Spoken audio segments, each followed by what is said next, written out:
மாலை நேர ஸ்நாக்ஸ் வெண்டைக்காய் பஜ்ஜி ரெசிபி இதோ. செய்முறை: முதலில் வெண்டைக்காயை நன்றாக கழுவி ஒரு துணியில் வைத்து உலர்த்த வேண்டும்.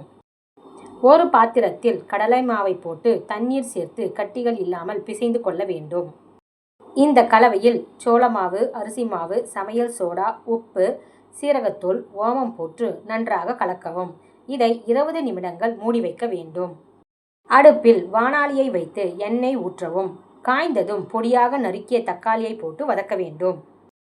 இதில் பொடியாக நறுக்கிய பச்சை மிளகாய் போட்டு வறுத்து கொள்ளவும். அதன் பின் தக்காளி, பச்சை மிளகாய் கலவையை மிக்சியில் போட்டு அரைத்து கொள்ளவும். அதன் பின் வெண்டைக்காய்களில் நடுப்பகுதியில் கத்தியால் வெட்டி எடுத்துக்கொள்ளவும். அதனுள் ஏற்கனவே தயாரித்துள்ள கலவையை நிரப்ப வேண்டும். அடுப்பில் வாணலியை வைத்து பொரித்து எடுத்து தேவையான அளவுக்கு எண்ணெய் ஊற்றவும். எண்ணெய் காய்ந்த பின் வெண்டைக்காய்களை கடலை மாவில் முக்கி எடுத்து எண்ணெயில் பொரித்தெடுத்தால் சூடான வெண்டைக்காய் பஜ்ஜி தயார்.